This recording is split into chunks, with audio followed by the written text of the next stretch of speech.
Hello my friends, it's your buddy Phil here, taking a look at keyboards. I know some of you are on your journey to buy your first, second, or maybe even third keyboard. And there are lots of questions that come to mind, which keyboard should I buy? Like, take a look at this one. It's right here, looks very nice. It's got the capability of additional pedals. And when I sit down to play this keyboard, I really have tons of fun because it is quite realistic. Let's play the piano. Ooh.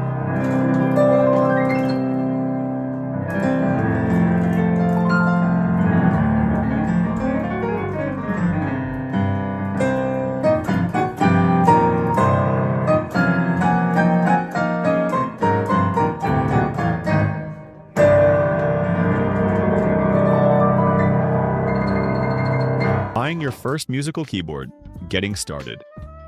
Welcome to the exciting world of music. Your first musical keyboard is all about exploring sound and learning the fundamentals. Key considerations. Purpose.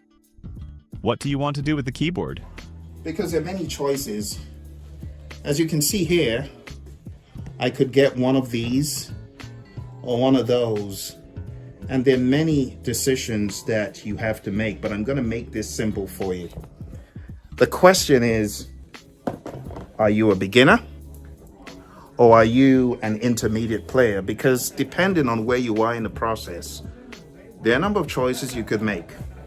So, rule of thumb, let's start off with this over here. Like you see right over here, the price tag is $149. See that? $149 for this one. Now the question is that going to be sufficient for me? And I'm going to give you some clarity here, my friends.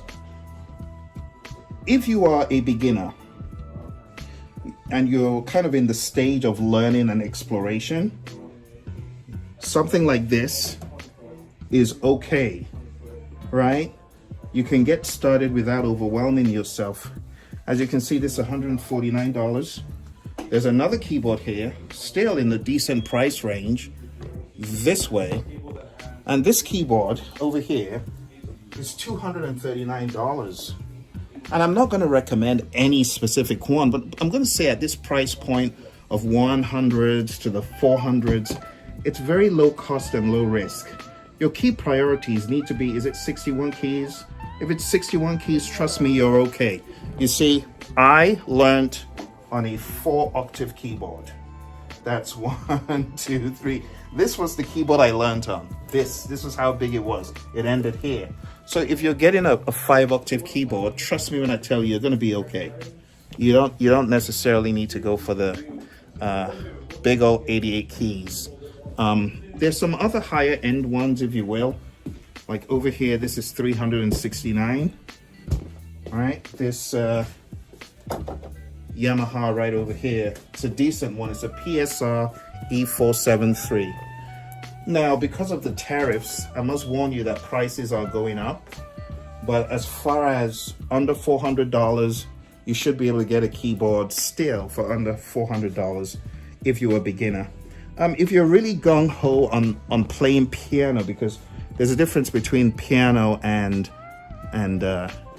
playing a piano and playing just a regular keyboard. Like over here, we have a regular keyboard. This is not weighted keys. The keys are very easy to press. Now, when you get to weighted keys, such as the one I was playing previously, which is the DGX 670, this one over here is weighted keys. So you need to ask yourself, do I want to play piano or do I want to play keys? And if you don't know, just go for a decent enough keyboard under $400. Make sure it's got built-in speakers so you don't have to lug around a speaker. Make sure that your keyboard is touch sensitive, even if it doesn't have weighted keys. Make sure it's portable, you can fit in your trunk. And look into the lessons. If it's got lesson mode or app integration, like Yamaha Smart Pianist or Roland's Piano Partner, you'll be okay, all right? Recommended features for keyboards such as, or this. These are quite okay for beginners. So my recommended features would be velocity sensitive keys, not weighted, but velocity sensitive, which means the harder you press, the louder it sounds. I would say make sure it's got a metronome at least so you can do your exercises, and you can always ask people in the store. Like this for sure has a metronome, it's got beats, so it's got beats and a metronome, you're going to be fine. A Ranger style keyboard such as this one or this one, they're good for beginners. So the E473, or if you have got EW310 or PSR EW425, those are also great beginner keyboards, price friendly, wallet friendly, or maybe you're just going to go for the 149 keyboards. This one right here, all right? This one right here is the Yamaha PSR E283. So if you're a beginner, my recommendation would be stay in the 100 to 400 range, okay? There are many options. You can also get a Go Keys 5 or Go Keys 3. Go Keys 3 is $349. Go Keys 5 is about $499 before the crazy tariffs. So just look into one of those keyboards, and I think that will be able to serve as a great first keyboard. What do you want to do with the keyboard? Learn to play, experiment with sounds, produce basic music? Budget. Entry-level keyboards are quite affordable. Set a budget you're comfortable with. Number of keys, 61 keys, 5 octaves. A good starting point for learning and playing most beginner to intermediate pieces. Compact and portable. 88 keys, 7 octaves. The standard for acoustic pianos offers the full range for playing classical music and more advanced pieces. Larger and less portable. Key action, how the keys feel when you press them. Synth action, light and springy, easiest for beginners to play quickly. Semi-weighted, offers a bit more resistance than synth action, closer to the feel of a piano. Built-in sounds, tones, honored voices. The variety of instrument sounds the keyboard can produce. Piano, strings, drums, etc. Features to look for. Speakers. Built-in speakers are essential for practicing without headphones. Headphone jack. Allows for quiet practice. Sustained pedal. Input. A must-have for piano playing, allowing notes to ring out after you release the key. You'll likely need to buy the pedal separately. Music rest, a place to put your sheet music or tablet. Basic connectivity, power input, headphone jack, and possibly a USB port for connecting to a computer. Things to think about. Don't feel pressured to get an 88-key keyboard right away. 61 keys are often sufficient for learning. Look for keyboards with built-in lessons or compatibility with learning apps. Read reviews to see what other beginners think of the keyboard. Now, if you're done like playing for the past, maybe for 1, 2, 3 years, and if you advance as rapidly as I did, I went from playing puny little 4-octave keyboards to playing like the Korg M1 in about a year and a half. Because my taste went up, I learned very quickly, I practiced like crazy, I became just at least average very quickly. I got from beginner to average very quick. But if you are kind of in the intermediate point, kind of like you feel you're an average player, you're not like the worst, but you're not like the top of the shelf kind of keyboardist, and you want something more than this, then there's a different frame of thinking I would advise for you. And that frame of thinking is to build your skills, skill building. So you might have to go from something like that to maybe more of what I was playing in the beginning. This keyboard is actually a very, very good intermediate keyboard because you can do so many fascinating things on it. Can I just show you one or two cool things this can do?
And there you have it. That beat you just heard was created from scratch on this keyboard, the DGX 670.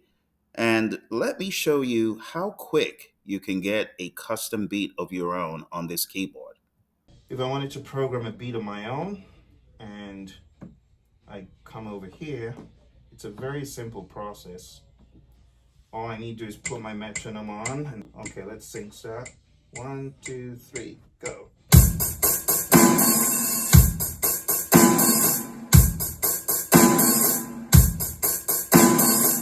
That's my drum laid down already, and I select my bass and 2, 3, go.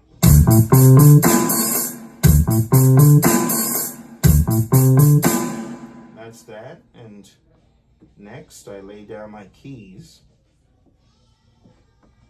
Let's say I want a nice suitcase. Something like that.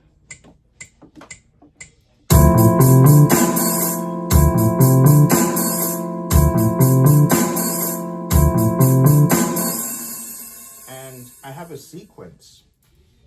That's simple. And all I need you to play on it is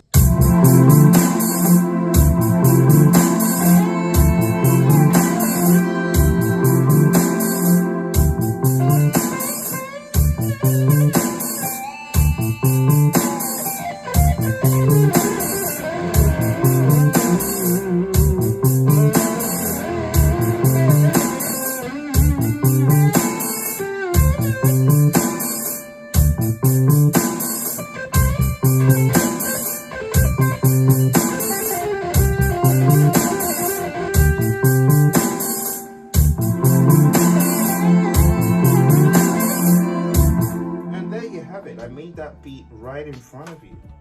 This keyboard is known as a DGX 670. For those of you that want to go a cut above what I just showed you over here, this may be a keyboard for you.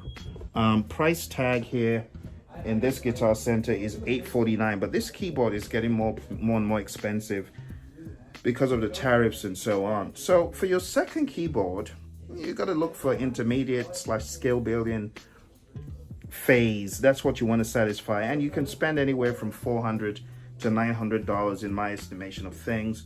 You want a more realistic keyboard similar to what I just showed you. This has endless possibilities. Check my channel for more videos. You want an improved sound engine. You want the ability to connect to a DAW, and what that means is a digital workstation. Like over here we have an output to your computer. We have actually so much connectivity for a USB drive, so you can bring in WAV files, MP3s, and play them on here. You also have connectivity for a microphone. Yes, you can connect a microphone to this to sing through the mic and add vocal effects. And then you've got connectivity to take it from here to a computer for both audio, so you can get USB audio out and USB MIDI, which means this could go to your DAW and you could use this to play sounds on your DAW and record on your computer.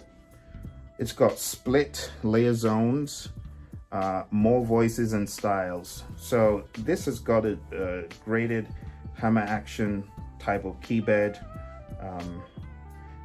The USB to host and MIDI are really good. I've used them as well. And it's got chord recognition. It shows you names of chords. You got possible coaching. It could be your coach. You also have the ability, as I showed you, to sequence. Not a lot of keyboards at this price point give you the ability to sequence your own beats and songs. So that is just a winner in my mind.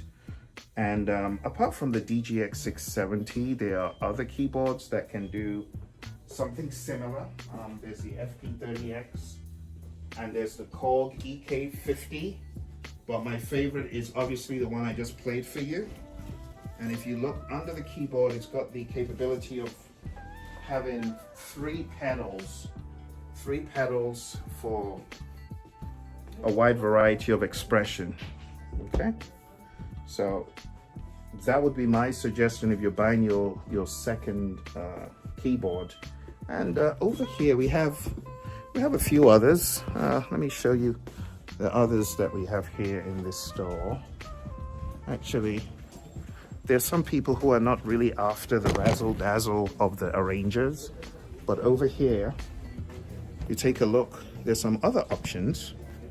This is a Casio CDP S100 and a Roland FP30X that I was talking about. That's $699, as you can see there.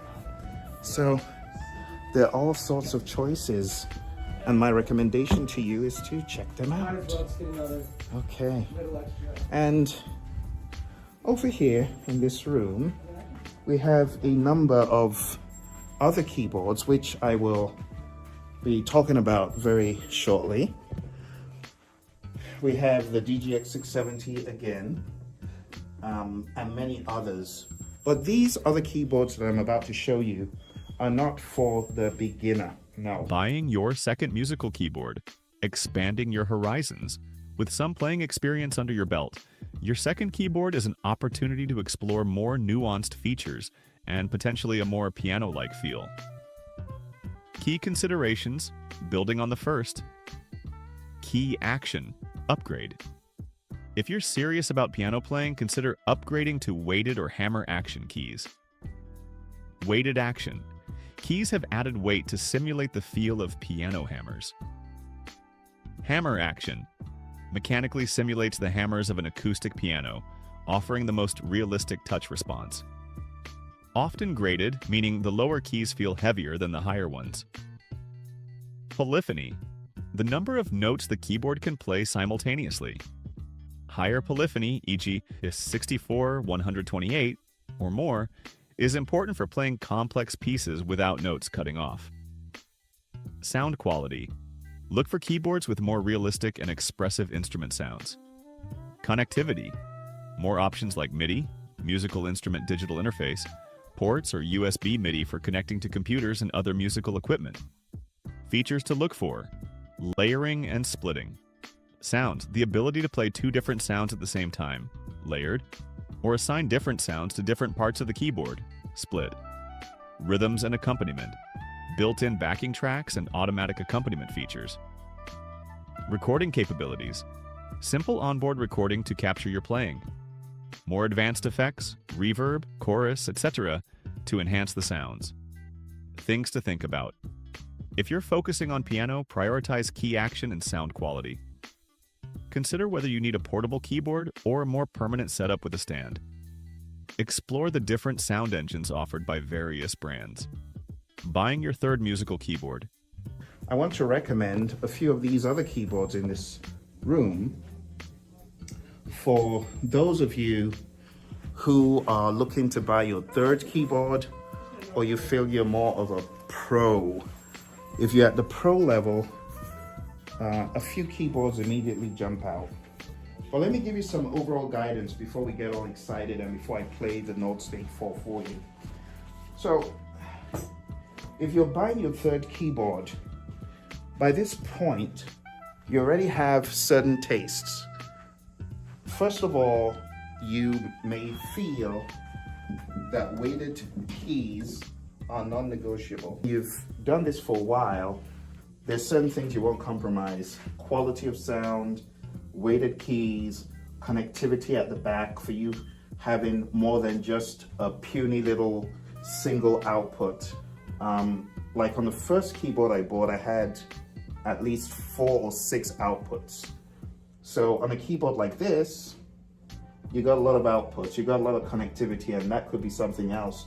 And then the quality of sounds and the ability to manipulate them, depending on whether you're a studio musician or whether you are gigging a lot, there's so many possibilities that you could think about. But I don't want to focus on only the Nord, because there are many other keyboards in this room that are worthy contenders. Like over here, we have keyboards that fit musicians who are more into the synth world. So we have pros who just focus on the synth world, and we got the Mod X8. And for those people, we also have the much talked about, I'll just let you see the logo there, the much talked about Montage M8x. And those are for people who have a bit more of a synth lean in. Over here we have something a little bit versatile. Somewhere in the middle we got the Juno Ds. That is also a worthy contender. Maybe not as synth heavy as like the Montage M8x. We also have here a Roland Phantom 06, 08 as well. And these are more for people with synth lean-ins. And then we have the Roland Phantom over here, and we also have other synth keyboards. So some of these are quite unique, though not exactly 5 octaves at least. We have some other keyboards like that that would fit people who are into that world. So your third keyboard does not necessarily have to be 61 keys or 88 keys, you know, but this one, for example, a Pro 3, it has, hear those sounds? They're coming from behind there, so can't show all of them to you right now, but very nice sounds from that one as well. So if you're buying your third keyboard, your concern should be more of the genre that you want to get into, your lean in, you know, your specialism. Are you a studio musician? Are you gigging? And your budget range for a keyboard like that, in my mind, should be anywhere from $1,000 to $5,000 or $6,000, depending on your budget. Did I hear a complaint? No, I didn't think so.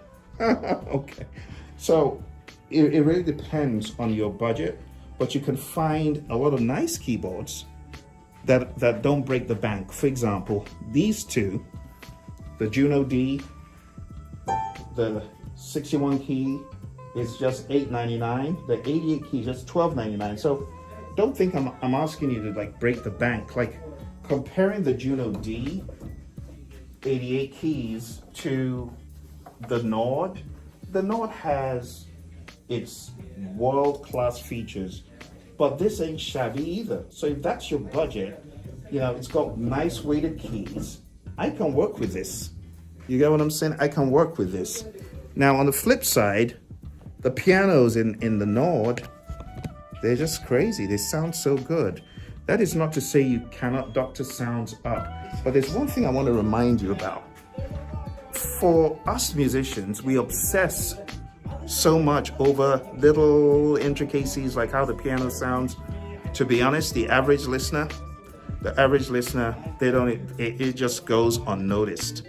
So you need to consider that when you're fussing over teeny little bitty differences between keyboards. Just know that a lot of your listeners, they couldn't care less. They're just hearing good piano, good strings, and that's what matters to them.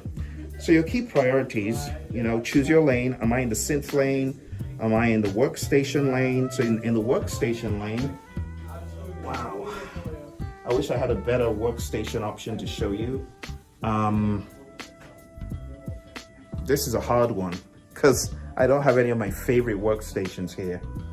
My favorite workstations would be like the Korg Trident, or the Nautilus, or which other one? Or the Motif XF8. Those respond the way I like. Another one that's not too bad is the DGX 670, though we would consider that to be in the intermediate range at about $849. But still, you know, you got to know what you want. Is it weight based? Does it have synth action keys? And then, like I said, does it have DAW capabilities? Because the DAW capabilities are something else. Now, if you're a gigging musician and you want a good stage piano, we have the CK61, the CK88, the CP88, also very good options. You see, you gotta try all these things for yourself because there's so many possibilities when it comes to stage pianos. My recommended features, you gotta make sure it's multi-timbral. You got to make sure that it's got layering, like you can play tons and tons and tons of multiple patches, deep editing capabilities for those of you who need that, performance controls, aftertouch, mod wheels, sliders and pads. Honestly, like for me, I don't mind if I don't have pads. I'm not a pads kind of player, but some people are. If it doesn't have pads, it's already disqualified. So you got to know what kind of person you are. Another feature that I say is a must is the smooth transition between sounds. Like when you play a sound and you're choosing a second sound to transition to, there must be no break. So you gotta make sure that there's a smooth transition between sounds. The Coke Chrome or Nautilus, like I said, are examples of that. Roland Phantom, the Yamaha Mod X6 and Kurzweil SP6 for those who so desire. Buying your third musical keyboard. Refining your sound and features. By your third keyboard, you likely have a good sense of your playing style and the types of sounds and features that inspire you. This is an opportunity to invest in higher quality instruments with more advanced capabilities. Key considerations. Building on the second. Sound engine.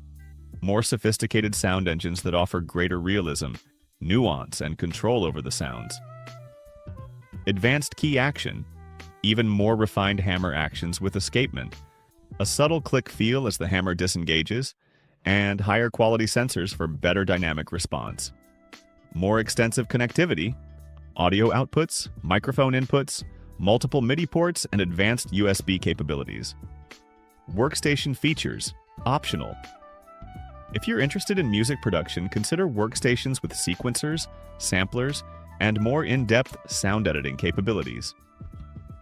Features to look for: virtual tone wheel organs, realistic organ sounds with drawbars for tonal shaping. Synthesizer engines, more complex synthesis capabilities for creating your own unique sounds. Sampling, the ability to record and manipulate audio samples. Multi-tracking recording, recording multiple parts of a song separately. External controller capabilities, the ability to control other MIDI devices. Things to think about. What are your primary musical goals now? Performance, composition, sound design? Research different sound engines and their strengths. Consider the user interface and how easy it is to navigate the keyboard's features. Now, for those people who are looking to buy a fourth keyboard, I don't have a whole lot of the options here to show you, but if I was going to say in economies of scale, and you haven't already gotten a Nord Stage 4, it's not a bad choice. For fourth keyboard, right? It's not a bad choice. And then the Yamaha Montage M8x could be another one if you haven't already bought that one.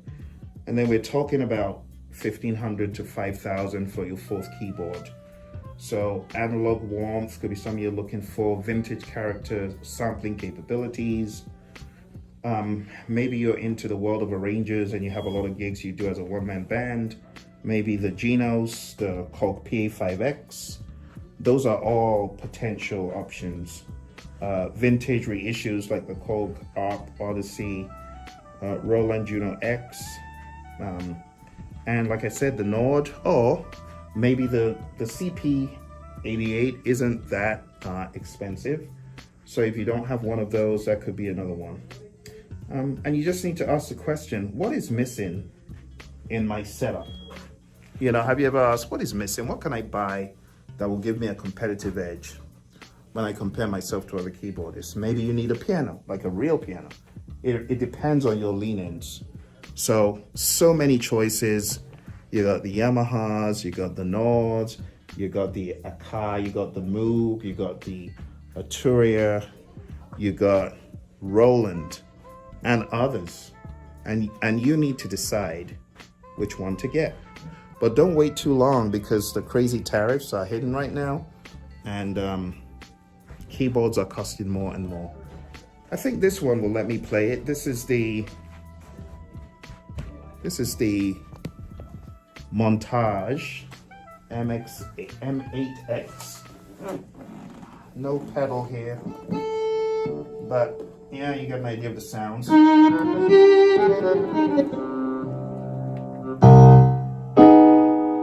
Very rich sound. I love the keys. I love the piano action.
Okay, well that's the Montage M8X. If you're wondering about the price point, that's about $4,499, but still quite tame compared to the price point for the Nord. That's going for $5,999. So the prices are going up because of the tariffs. It's got some really nice sounds. I wish I could play the sounds for you.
But there you have it. That's the Nord.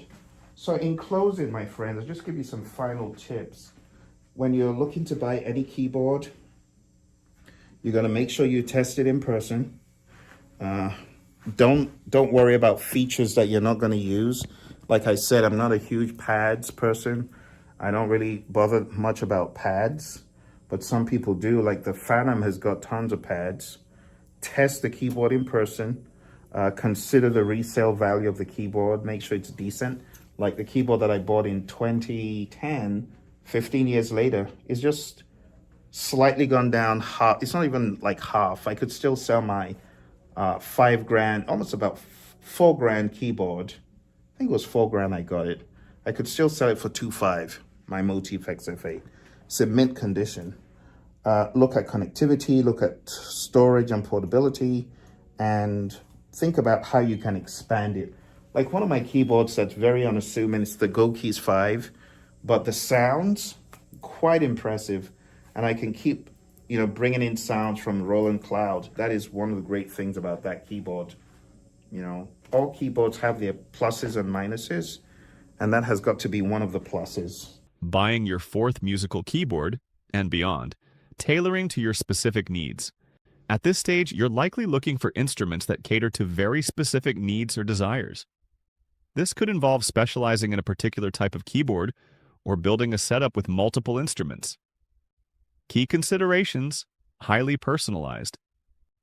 Specific instrument focus: you might choose a dedicated stage piano for live performance, a high-end digital piano for home practice, a powerful synthesizer for sound design, or a clone wheel organ for authentic organ playing.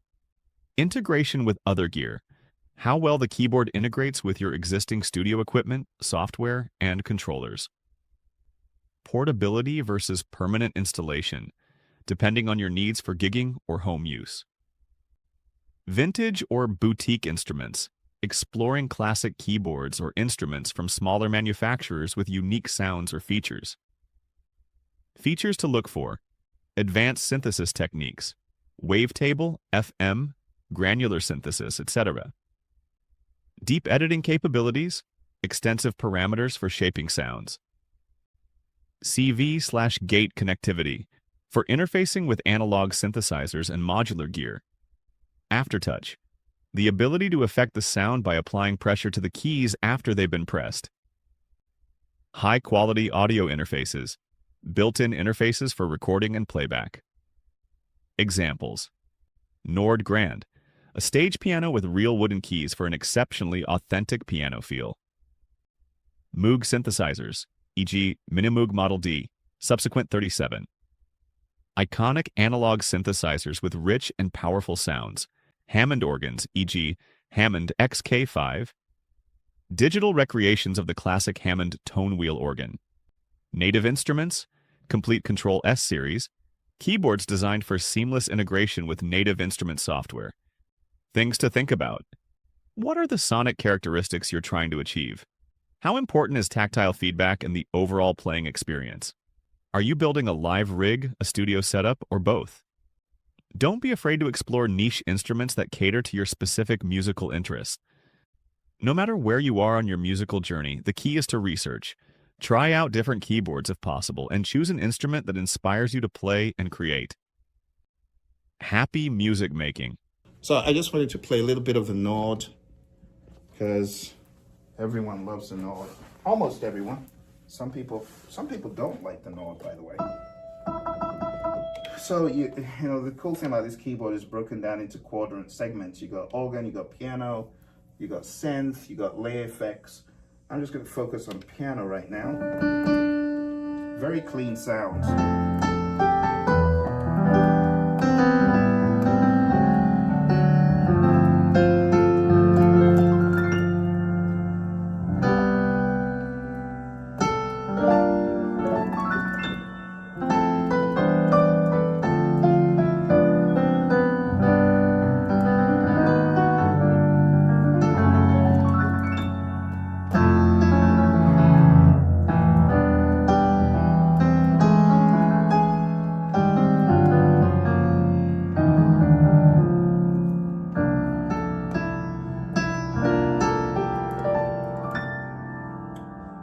And it's very easy to move from one sound to another, by the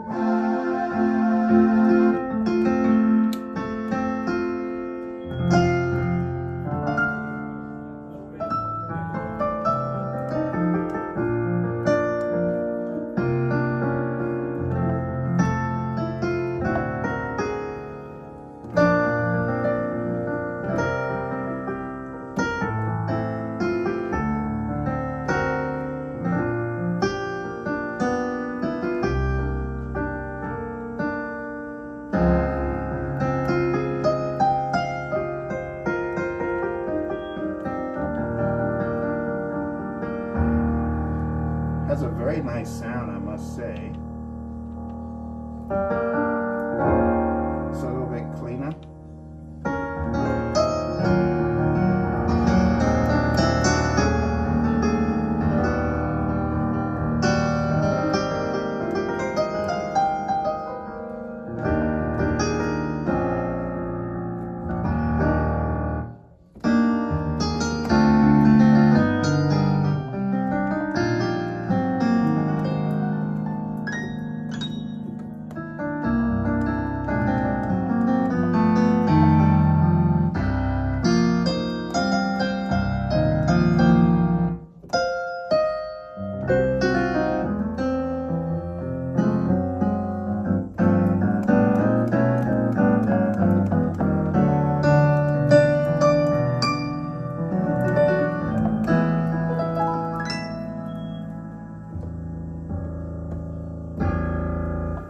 Okay, my friends. Well, I hope you found value from my musings about how to select your keyboard. First keyboard, second keyboard, third keyboard. There are so many choices. We didn't even talk about these digital pianos, you know, from Roland and Yamaha and others. There's so many choices. And you know, I'll just give you one last thought. Maybe, just maybe, what you need to buy next is something like this to have a little bit of fun. Because guitarists, they have an idea that only they can have fun, but we can have fun as well. So here we go.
So maybe this is your next keyboard, okay? The price, this is going for $10.29. Really nice size. They have different colors of this. So they got the white and the black, or the all black, which looks very intimidating because you can't tell what anyone's playing just looking at it.